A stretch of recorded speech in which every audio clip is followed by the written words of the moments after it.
Hey guys, welcome to your Apple Update. I'm your host, John Sherrod, and this week we're talking about one of my favorite Apple products, Apple TV. If you think about what Apple's doing with Apple TV this year, you can kind of break down the new features and releases really into three categories. Back in March, Apple had its services event where they announced Apple TV Plus, a streaming service you can think of as similar to Netflix and Hulu that's going to be from Apple, and we've seen some trailers for that, and we even got a new trailer last week for one of their upcoming shows. And then there's also the Apple TV app itself. This received a major update back in May with some all new features and kind of some redesigns, some things that hinted at what we're going to be seeing from tvOS, the software platform that runs Apple TV as a whole. And that brings me to last week's Worldwide Developer Conference, or WWDC, where Apple announced a whole bunch of new features for tvOS that'll be dropping later on this year. So what did they announce? Let's run through it. First up is a whole new home screen experience. Currently, when you're at the top of the Apple TV home screen, your top 5 apps are partitioned off into the Apple TV's version of the dock. When you hover over one of the app icons, you can see a preview above the dock of content from the selected app in the form of rectangles of selectable content. That appears to be gone in tvOS 13. Now when you hover over an app, content from the app will begin auto-previewing above, below, and behind the dock. Apple first introduced auto-playing previews in the new Apple TV app, and of course other services like Netflix have been doing this for a while. Thankfully, the Apple TV app waits longer to begin auto-playing previews than Netflix does, so it's not as annoying. In fact, it's rather elegant.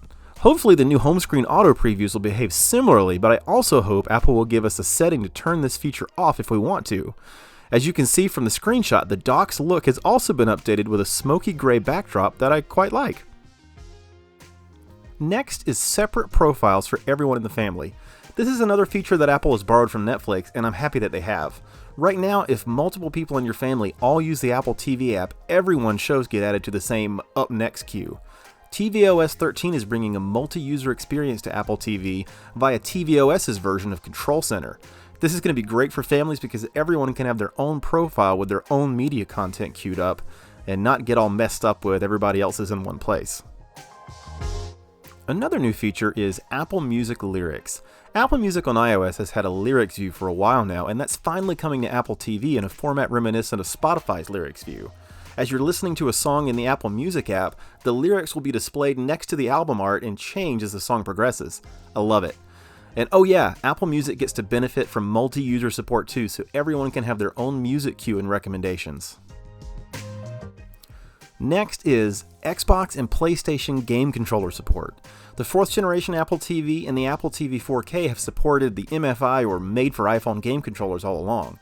And those are fine, but I've always wanted Apple to develop its own game controller.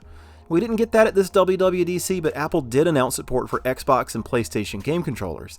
Now, this is a huge deal because these are popular controllers that a lot of families already have in their homes, and it comes as Apple is soon to launch its Apple Arcade gaming service for Apple TV, iPhone, iPad, etc. My only regret? No Nintendo controller support. Come on, Apple and Nintendo. Last but not least, Apple TV's getting new screensavers. Last year, Apple brought incredible 4K screensavers of the Earth captured from the International Space Station to the Apple TV. I still get a kick out of staring at them, just watching the screensaver, even when nothing's playing from like a show or something like that.